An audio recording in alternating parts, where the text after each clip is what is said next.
Você já se perguntou o que é preciso para manter a fé quando o mundo ao seu redor está desmoronando?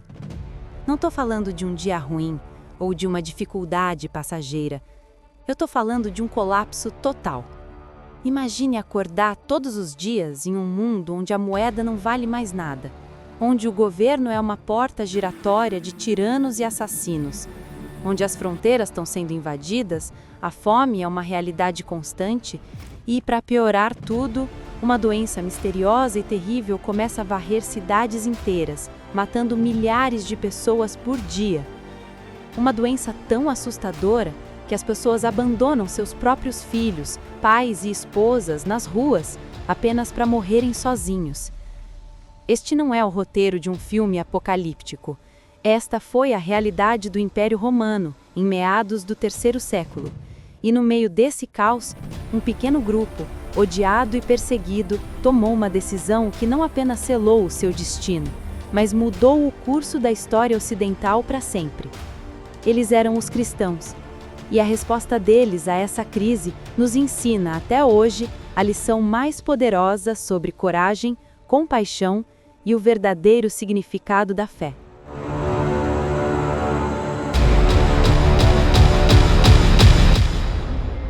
Para entender a coragem extraordinária dos primeiros cristãos, primeiro precisamos mergulhar no mundo em que eles viviam, um mundo que estava à beira do abismo. Este período é conhecido como a crise do terceiro século. O poderoso Império Romano, que por séculos foi um símbolo de ordem e estabilidade, havia se tornado um campo de batalha. Em um período de apenas 50 anos, mais de 20 homens se autoproclamaram imperadores. A maioria deles não morreu de velhice em seus palácios, mas foi assassinada por seus próprios soldados, que vendiam a sua lealdade a quem pagasse mais. Enquanto os romanos lutavam entre si, as fronteiras eram invadidas, e o poderoso Império Persa humilhava as legiões romanas, chegando a capturar um imperador em batalha. O orgulho de Roma estava ferido de morte. Agora imagine o impacto disso na economia. Foi um colapso total.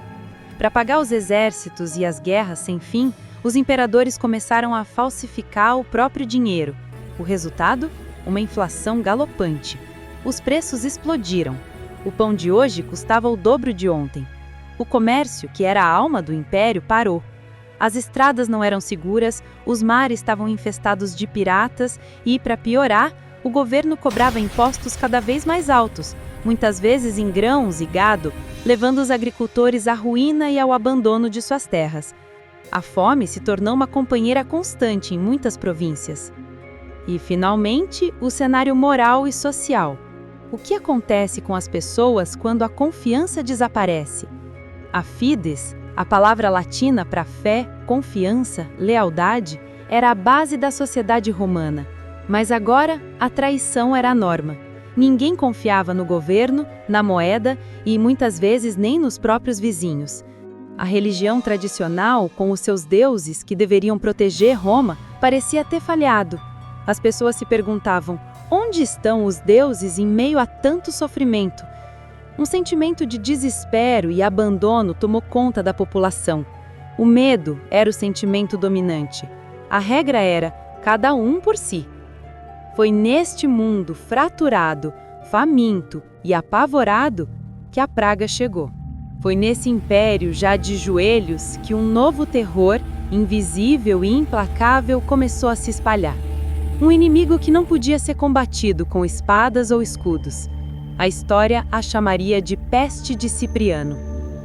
Ela surgiu por volta do ano 249, vinda provavelmente do sul, da Etiópia, atravessando o Egito e se espalhando como fogo em palha seca por todo o Império Romano.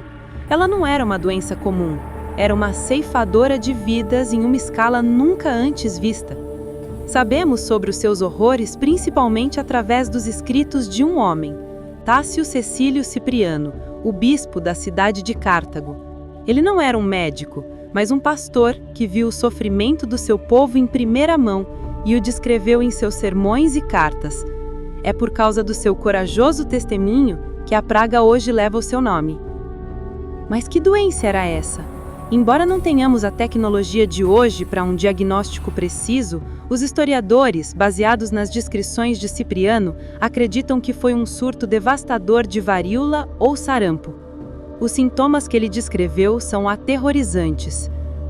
Cipriano fala de uma febre que queimava por dentro, vômitos e diarreia que não cessavam, deixando o corpo fraco e desidratado, a garganta inflamada e cheia de feridas, os olhos vermelhos como sangue. Em muitos casos, a doença atacava as extremidades do corpo, mãos e pés gangrenavam, apodrecendo enquanto a pessoa ainda estava viva. Alguns perdiam a audição, outros a visão. Era uma morte lenta, dolorosa e humilhante. A doença era terrivelmente contagiosa, e em um mundo sem conhecimento sobre vírus ou bactérias, o medo era a única resposta. O impacto foi cataclísmico. No auge da pandemia, é estimado que 5.000 pessoas morriam todos os dias apenas na cidade de Roma. Pense nesse número, 5.000, a cada dia. A praga não fazia distinção entre ricos e pobres, senadores e escravos. Ela ceifou a vida de 2 imperadores romanos, Hostiliano e Cláudio II. Cidades inteiras foram dizimadas. A morte de milhões de pessoas causou uma escassez de mão de obra sem precedentes. Campos foram abandonados, levando a fome a níveis catastróficos. O exército perdeu tantos soldados que mal conseguia defender as fronteiras. A economia, já em frangalhos, parou de vez. O Império Romano não estava apenas em crise. Ele estava sangrando. Ele estava morrendo. A peste de Cipriano não foi apenas uma crise de saúde. Foi um golpe que acelerou o colapso de um sistema já frágil. Os impactos foram devastadores e mudaram Roma para sempre. Mas o impacto mais terrível talvez não tenha sido nos números, mas no espírito humano.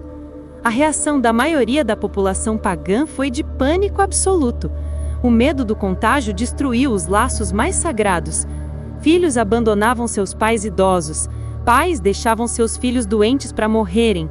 Os corpos se acumulavam nas ruas, pois ninguém tinha coragem de enterrá-los. A sociedade romana, que se orgulhava de sua ordem e civilidade, regrediu ao mais puro instinto de sobrevivência. Salve-se quem puder. E em um ato de desespero, o poder romano procurou um culpado. E eles o encontraram no grupo que já odiavam e perseguiam, os cristãos.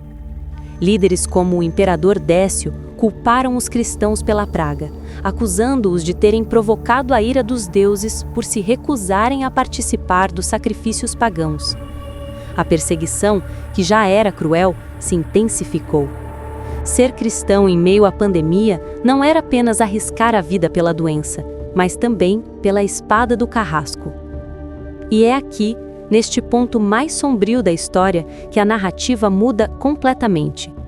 Em meio a esse cenário de desespero, onde a compaixão parecia ter morrido junto com as vítimas da peste, a comunidade cristã reagiu com coragem e compaixão. Enquanto o mundo pagão reagia com medo e abandono, os cristãos se recusaram a ceder ao medo, pois encontrou, na mais terrível tragédia, a sua maior oportunidade de mostrar ao mundo o poder da fé. O que motivava essas pessoas? Por que, em um mundo onde todos fugiam, eles corriam em direção ao perigo? A resposta estava no cerne de sua fé. Eles acreditavam nos ensinamentos de Jesus Cristo. Amai-vos uns aos outros como eu vos amei, e não há maior amor do que dar a vida por seus amigos.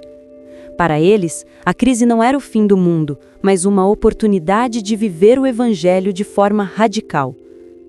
Eles também não temiam a morte da mesma forma, acreditavam na promessa da ressurreição e da vida eterna. Para eles, a morte não era uma tragédia final, mas uma passagem para a presença de Deus. Essa esperança lhes dava uma coragem que o mundo romano não conseguia compreender. Então, eles se organizaram. Primeiro, eles cuidaram dos doentes.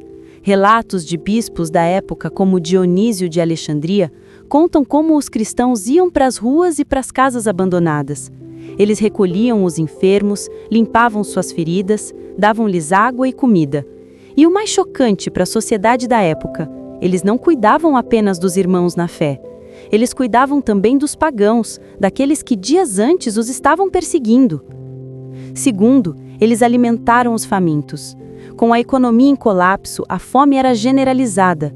As comunidades cristãs juntavam os recursos que tinham e distribuíam pão e alimentos para todos os necessitados que encontravam, sem perguntar quem eram ou em que deuses acreditavam. E terceiro, eles enterraram os mortos. Em um ato de profundo respeito e dignidade, os cristãos se arriscavam a contrair a doença para dar um sepultamento adequado aos milhares de corpos que se decompunham nas ruas. Eles ofereciam dignidade na morte para aqueles que haviam sido abandonados em vida. Imagine o impacto disso. Em um mundo dominado pelo medo, os pagãos viam um grupo de pessoas que agia com um amor inexplicável. Eles viam uma comunidade que funcionava como uma verdadeira família, uma rede de apoio que não desmoronou sob pressão. Pelo contrário, se fortaleceu. Muitos pagãos, abandonados por suas próprias famílias e testemunhando essa compaixão sacrificial, começaram a se perguntar: que tipo de Deus inspira um amor como este? A resposta cristã à teste de Cipriano se tornou a mais poderosa ferramenta de evangelização. A igreja não cresceu por meio de argumentos filosóficos ou debates teológicos, mas pelo testemunho vivo de sua caridade. O historiador Rodney Stark argumenta que a taxa de sobrevivência nas cidades com uma forte presença cristã era significativamente maior, simplesmente porque o cuidado básico oferecido pelos cristãos, como dar água e comida, fazia uma enorme diferença. A coragem deles não apenas salvou vidas, ela conquistou corações. O sangue dos mártires pode ter sido a semente da igreja, mas foi a compaixão dos santos em meio à peste que a fez florescer em todo o império. Essa resposta extraordinária dos cristãos não foi um acidente, não foi um impulso desorganizado. Por trás dessa onda de compaixão havia uma liderança firme, uma voz que acalmava o medo e inspirava a coragem. Essa era a voz de São Cipriano, o bispo de Cartago. Enquanto muitos líderes fugiam ou se desesperavam, Cipriano permaneceu. Ele não apenas ficou, mas subiu ao púlpito e pregou um de seus sermões mais poderosos, conhecido hoje como De Mortalitate, ou Sobre a Mortalidade. Suas palavras, ecoando através dos séculos, nos mostram exatamente como ele transformou o pânico em propósito. Primeiro, ele redefiniu o significado da crise. Para sua comunidade apavorada, ele disse que a peste não era uma punição, mas um treinamento, uma oportunidade para fortalecer a fé, para provar a solidez da esperança cristã. Ele os lembrou que enquanto pagãos e cristãos adoeciam igualmente, eles não morriam da mesma forma. Os cristãos enfrentavam a morte não como um fim, mas como uma jornada para casa, para a presença de Deus. Essa perspectiva eliminou o poder do medo. Segundo, ele fez um chamado radical à ação. Ele olhou para sua congregação e disse que não era hora de lamentar os mortos, mas de servir os vivos. E aqui vem a parte mais desafiadora da sua mensagem. Ele insistiu que essa caridade não deveria ser limitada aos irmãos na fé. Ele os exortou a amar e cuidar dos seus inimigos, dos pagãos, daqueles que o perseguiam. Ele perguntou: se cuidarmos apenas dos nossos, o que fazemos de extraordinário? Cipriano não apenas pregou, ele organizou. Ele mobilizou a igreja de Cartago, dividindo tarefas, arrecadando fundos dos membros mais ricos para financiar o cuidado dos pobres e criando uma verdadeira força-tarefa de misericórdia em meio ao caos. Ele foi o general de um exército de compaixão. Sua liderança foi a esparca que acendeu a flama. Ele deu aos cristãos uma teologia para a crise e um plano de ação prático. Ele transformou a igreja de uma comunidade de sobreviventes em uma comunidade de salvadores. A peste de Cipriano eventualmente passou, mas o mundo que ela deixou para trás era diferente. O Império Romano sobreviveu à crise, mas a sua alma havia mudado. A pequena seita de cristãos, antes desprezada e perseguida, havia provado ser a força social e espiritual mais resiliente do Império. Sua resposta à pandemia foi tão eficaz que até mesmo seus inimigos a reconheceram. Décadas depois, o imperador Juliano, que tentou restaurar o paganismo, admitiu em seus escritos com frustração que o cristianismo crescia por causa da sua benevolência para com os estranhos e o cuidado no enterro dos mortos. A coragem dos cristãos durante a peste de Cipriano não foi apenas um ato de bondade. Foi um testemunho que ecoou tão alto que, em menos de um século, o mesmo Império Romano que tentou exterminá-los se curvaria à fé que eles professavam. A história da peste de Cipriano não é apenas um relato do passado, é um espelho para o nosso presente. Vivemos em um mundo que muitas vezes parece estar em crise. Enfrentamos nossas próprias pestes, sejam elas pandemias literais, crises econômicas, polarização social ou batalhas pessoais que parecem insuperáveis. O medo, o egoísmo e o cada um por si ainda nos cercam. E a pergunta que a história nos faz hoje é: qual será a nossa resposta? Quando o mundo nos disser para ter medo, teremos a coragem de ter fé? Quando a cultura nos disser para cuidar apenas de nós mesmos, teremos a compaixão de cuidar também do estranho, do necessitado, talvez até daquele que nos feriu? A lição de Cipriano e dos primeiros cristãos é que a nossa fé não se mede nos momentos de paz, mas em meio à tempestade. É no caos que a luz da esperança brilha mais forte. É no sofrimento que o amor se torna a força mais poderosa do universo. Se essa história te tocou o coração, compartilhe esse vídeo. Vamos espalhar essa mensagem de coragem e compaixão. E queremos ouvir de você. Deixe nos comentários uma situação em que você viu a fé se transformar em ação e fazer a diferença na vida de alguém. Não se esqueça de se inscrever no canal Silêncio da Fé e ativar o sininho para não perder nossas próximas viagens pela história e pela palavra, descobrindo como a fé em Deus continua a mudar o mundo, uma vida de cada vez. Obrigado por assistir. Permaneça na fé e seja a luz no meio da escuridão.